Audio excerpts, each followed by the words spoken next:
Shalom, kembali lagi di channel Klavo Sukacita. Hari ini saya sedang berada di lingkungan Makbon, tepatnya di Pantai Batu Lubang.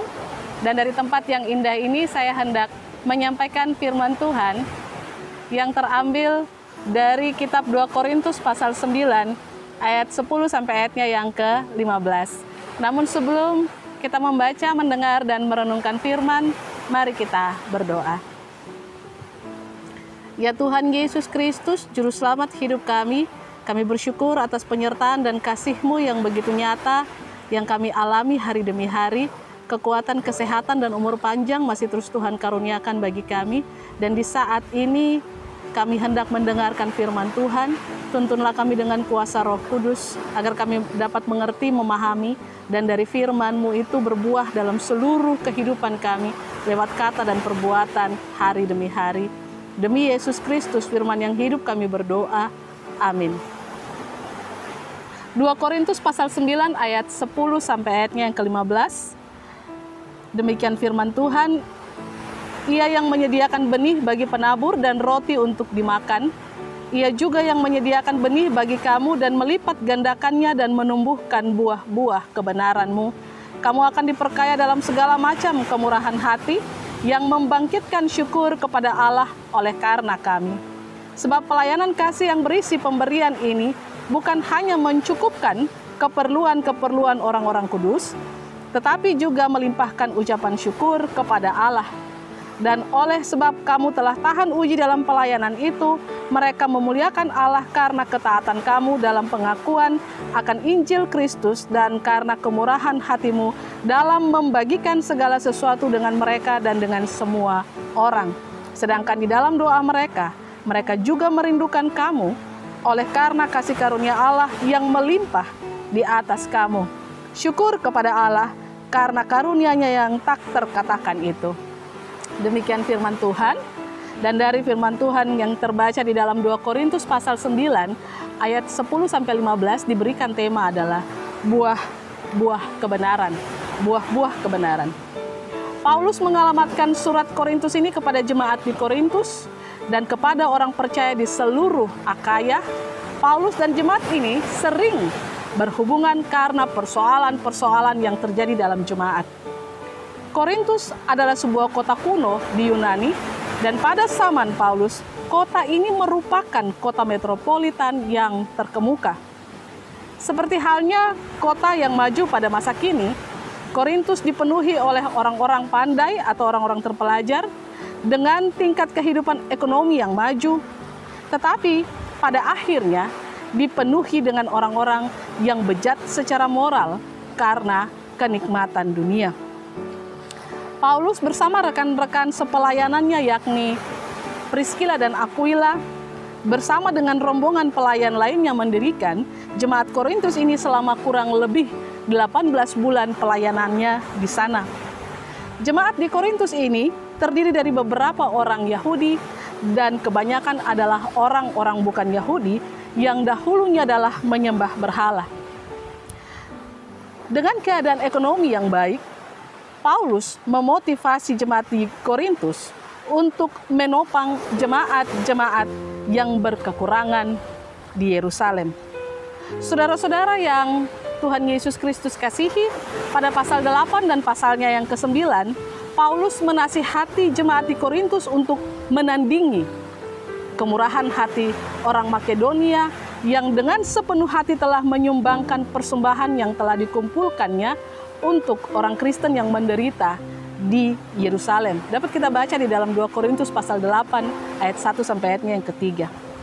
Bagi Paulus, hal memberi adalah buah dari kesetiaan dan ketulusan dalam mendengar, memahami, dan melakukan firman Allah. Sebab tidak mudah untuk dapat memberi jika dalam hati kita tidak memiliki sebuah kerinduan atau keinginan untuk memberi.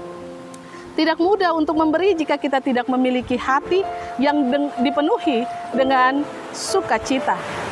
Dan tidak mudah untuk memberi jika hati kita tidak dipenuhi atau buah-buah kebenaran itu tidak kita miliki. Buah-buah kebenaran dalam bacaan kita ini adalah kemurahan yang terungkap keluar dan dibarengi dengan hati yang diperkaya dengan kasih dan belas kasihan yang tulus bagi sesama melalui sebuah tindakan memberi. Hal memberi, baik itu kehidupan kita maupun harta milik kita, akan mengakibatkan dua hal, yaitu satu, penyediaan kebutuhan bagi saudara-saudara kita yang berkekurangan, yang berujung pada pujian dan ucapan syukur bagi Allah, dapat kita lihat di ayatnya yang ke-12. Sebab pelayanan kasih yang berisi pemberian ini bukan hanya mencukupkan keperluan-keperluan orang kudus, tetapi juga melimpahkan ucapan syukur kepada Allah. Dan hal yang kedua adalah kasih yang timbal balik dari mereka yang menerima pertolongan. Ayatnya yang ke-14. Sedangkan di dalam doa, mereka juga merindukan kamu oleh karena kasih karunia Allah yang melimpah di atas kamu. Saudara-saudara yang Yesus kasihi, biasanya ketika kita hendak menolong seseorang, pasti ada syarat-syarat untuk memberikan pertolongan kepada orang tersebut. Yang pertama, syaratnya adalah orang itu harus kita kenal. Entahkah itu keluarga ataukah kawan, yang pasti bahwa kita tahu persis siapa dia, kita kenal dia, dan kita juga mengetahui kehidupannya. Itu syarat. Yang kedua, syarat-syarat untuk kita menolong seseorang secara langsung itu terpatri di dalam pikiran kita adalah kebutuhannya apa agar kita tergerak untuk menolong. Jika kebutuhannya karena anaknya sakit atau dianya sakit, tentu kita akan cepat tergerak hati untuk menolong. Jika kebutuhannya itu karena anaknya mau sekolah, karena bagi kita pendidikan itu penting, tentu kita akan tergerak hati untuk menolong. Atau karena dia berada dalam duka cita, maka kita tergerak hati untuk menolong. Hal yang ketiga, syarat-syarat bagi kita untuk menolong seseorang biasanya tabiat orang tersebut. Kita kenal dia, kita tahu siapa dia, kita tahu kebutuhan dia itu apa, tetapi ada hal yang ketiga juga, tabiat orang itu, apakah dia itu jujur. Kalau dia jujur, tentu kita pasti akan dengan segera mungkin menolong dia. Kita pasti tergerak untuk memberi apa yang menjadi kebutuhannya. Atau apakah dia itu munafik? Bisa saja. Kalau dia itu munafik, kita akan berpikir, jangan-jangan apa yang dia ceritakan tentang kesusahannya itu hanya sebuah tipuan, dan kalau kita memberi kepadanya, maka pemberian kita itu tidak tepat pada sasaran, karena dia akan pergunakan untuk melakukan hal-hal yang mungkin saja tidak benar. Itu syaratnya. Dan yang ketiga, yang keempat maksud saya, syarat kita menolong seseorang itu biasanya adalah apakah bantuan kita akan mendapat timbal balik. Artinya begini, ketika saya membantu dia, manfaatnya apa bagi saya ke depan? Apakah dia juga pada suatu saat nanti bisa menolong saya? Pertama, kita harus kenal dia, kita sudah kenal dia. Kedua, apa yang menjadi kebutuhannya, kita tahu kebutuhannya, mungkin karena dia ada dalam kesusahan. Yang ketiga, kita tahu persis bahwa orang itu adalah seorang yang baik mungkin dan jujur. Tetapi masih ada lagi yang keempat, apakah dia itu bermanfaat ketika saya memberikan bantuan ke dia, lalu dia bermanfaat kepada saya di kehidupan nanti. Apakah dia bisa, timbul pertanyaan dalam diri kita, menggantikan apa yang kita berikan kepadanya. Nah, ini syarat-syarat kita kalau kita hendak menolong seseorang. Mungkin setiap orang tidak akan memasang syarat tersebut, tetapi secara tidak langsung hal itu akan terpikir dalam pikirannya, hatinya ketika dia hendak memberikan bantuan kepada orang tersebut. Kita belajar dari jemaat di Korintus. Dikatakan bahwa mereka memberikan bantuan kepada orang-orang Kristen yang berada di dalam kekurangan di Yerusalem. Pertama, bahwa mereka tidak mengenal orang-orang tersebut. Mereka tidak tahu orang-orang itu dari keluarga mana, tetapi mereka memberi dengan penuh sukacita kepada orang-orang tersebut. Yang kedua, mereka tidak tahu kebutuhan orang-orang ini apa. Apakah mereka kekurangan pakaian kah? Ataukah mereka kekurangan makanan kah? Ataukah mereka tidak punya rumah kah? Mereka tidak tahu apa yang menjadi pergumulan kehidupan jemaat yang berada di Yerusalem. Tetapi karena kerinduan mereka, maka mereka pun tidak memikirkan hal kebutuhan itu, mereka memberikan pertolongan atau topangan kepada mereka. Lalu yang ketiga, mereka tidak tahu tabiat orang-orang Kristen di sana, tetapi satu hal yang menyatukan mereka bahwa mereka adalah orang-orangnya Tuhan yang perlu untuk ditolong. Nah, karena itu mereka tidak memikirkan apakah orang di sana yang dibantu adalah orang yang munafik kah, orang yang jujur kah. Mereka tidak memerlukan itu, tetapi bahwa mereka adalah orang-orangnya Tuhan yang perlu ditopang. Karena kita adalah adalah anak-anak Tuhan yang harus ketika kita mendengar firman Tuhan, menjadi milik Tuhan, maka kita harus saling mengasihi, dan tindakan nyata itu adalah saling memberi, saling menopang dalam kekurangan satu dengan yang lain.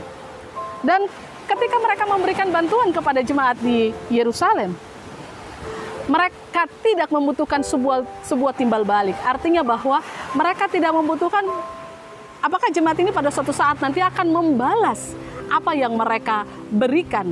Tetapi di dalam bacaan kita sudah jelas bahwa balasannya itu adalah sebuah sukacita dan doa yang dinaikkan oleh jemaat di Yerusalem kepada jemaat di Korintus. Dan bagi Paulus, hal itu yang lebih utama di dalam kehidupan setiap orang yang mengenal Tuhan, yang telah mengalami lawatan daripada Tuhan, yang hidup bersekutu dengan penuh kasih dengan Tuhan. Maka tentunya dukungan baik dalam bentuk material yang diberikan seperti jemaat di Korintus kepada jemaat di Yerusalem, tetapi timbal baliknya adalah sebuah dukungan doa untuk menguatkan jemaat-jemaat yang baru bertumbuh imannya di Korintus yang dilakukan oleh jemaat di Yerusalem kepada jemaat di Korintus. Saudara-saudara yang Tuhan Yesus Kristus kasihi, kita berada di Minggu Sengsara Yesus yang ketiga. Dan dari minggu-minggu sengsara tentunya kita diarahkan ke dalam sebuah persiapan perenungan bahwa Yesus telah mati, telah mengalami kesengsaraan dan penderitaan karena kasih-Nya yang besar kepada dunia. Dia tidak memperhitungkan segala sesuatu yang sudah kita buat kepadanya. Dia tidak memperhitungkan hal itu. Tetapi dengan murni dan dengan tulus hatinya, dia memberi semua, bahkan tubuhnya, hanya karena dia mengasihi manusia. Oleh karena itu, melalui bacaan ini, kita diingatkan supaya dalam kehidupan kita pun juga menampakkan buah-buah kebenaran dari apa yang telah kita dengar dan dari apa yang telah kita dapatkan melalui pengorbanan Yesus Kristus. Buah-buah kebenaran itu adalah kasih, sukacita, damai sejahtera, kebaikan, kemurahan, penguasaan diri. Kemurahan itu menjadi bagian di dalam kehidupan kita, melengkapi kita di dalam kita menyatakannya kepada sesama kita, baik dalam bentuk pemberian kita ataupun juga dalam dukungan-dukungan doa, dukungan-dukungan semangat, dukungan-dukungan nasihat yang mungkin saja kita berikan kepada sesama kita, kepada keluarga kita, kepada sahabat kita, kepada orang yang membutuhkan pertolongan kita, ataukah yang tidak juga, maka kita pun merasa bahwa perlu sebagai kawan sekerja, perlu sebagai orang-orang seiman, kita harus menguatkan, maka itulah yang kita lakukan. Dan dengan demikian kita telah menunjukkan buah-buah kebenaran itu di dalam kehidupan kita melalui seluruh pelayanan kita. Oleh karena itu, saudara-saudara yang Tuhan Yesus Kristus kasihi, marilah untuk menyatakan buah-buah kebenaran itu, kita senantiasa hidup dalam ketaatan dan takut akan Tuhan. Bersekutu dengan Dia, maka dengan sendirinya ketika kita meminta melalui persekutuan itu, meminta roh pewahyuan, meminta roh pengertian, meminta roh hikmat itu menjadi milik kita, maka Allah akan mengaruniakannya kepada kita sehingga kita dapat melakukan apa yang menjadi kehendak Tuhan di dalam seluruh kehidupan kita setiap hari. Tuhan memberkati kita dengan firman-Nya. Amin. Mari kita berdoa. Ya Bapa di sorga, terima kasih oleh karena Engkau terus mengingatkan dan mendidik kami melalui firman Tuhan di hari ini. Supaya ketika kami hendak menyatakan buah-buah kebenaran melalui kata dan perbuatan kami, maka terlebih dahulu kami memiliki sebuah hubungan yang intim dengan Tuhan. Kasih, sukacita, dan damai sejahtera, buah-buah roh itu harus menjadi milik kami. Maka dengan sendirinya akan ternampak dalam kata dan perbuatan kami buah-buah kebenaran itu. Dan buah-buah kebenaran itu juga secara nyata akan ternampak di dalam kehidupan kita ketika kami saling menopang satu dengan yang lain. Meteraikan firman ini ya Tuhan di dalam hati dan kehidupan kami semua, bahkan secara khusus bagi pendengar Klavo Sukacita di mana saja berada. Dan biarlah Engkau terus memberkati kehidupan umat Tuhan yang terhubung dengan channel Klavo Sukacita dengan setiap tugas tanggung jawab kerja dan karya mereka hari demi hari, supaya dengan demikian buah-buah kebenaran itu menjadi bagian dalam kehidupan kami untuk memperlengkapi kami untuk menyatakan kasih dan kebaikan Kristus itu. Terima kasih Tuhan Yesus Kristus. Ini doa, ungkapan syukur kami yang kami sampaikan kepada Allah Bapa di dalam kerajaan sorga. Amin. Shalom, Tuhan memberkati kita semua.